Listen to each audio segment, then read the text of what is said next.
Observation in gardening is a very useful skill for a gardener, especially a new gardener, a beginner who just started. You need to develop a sense of observation, and when I talk about observation, I talk about looking at your plants, the stuff you are growing, your soil, your plant, how it's growing, is it healthy, are they diseased, should you be worried about things like this, flowers dying off, is there pest and all that kind of stuff. But most importantly, as you do your observation, you also want to be keeping a journal. The stuff that you are observing, you want to record them, because next year obviously you are going to plant the same thing again, and as you plant it, you want to know what's going on, what you did better, what you can do better, what you did wrong, all that kind of stuff.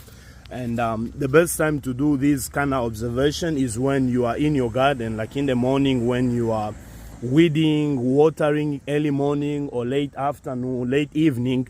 You want to be doing those observations. Look at your soil, dig up your soil and see how it's looking. I know by observation alone this week, mainly yesterday, I discovered that I got some jumping earthworms, and I know about earthworms because I've been growing.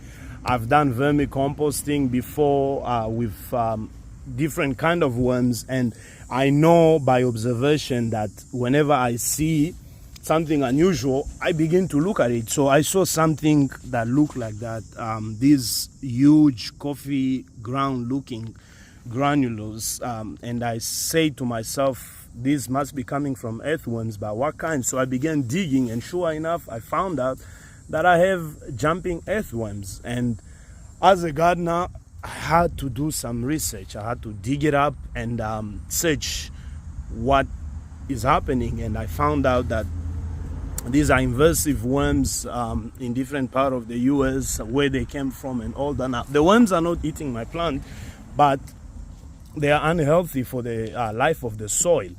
And so how I came to notice was because of this tomato here.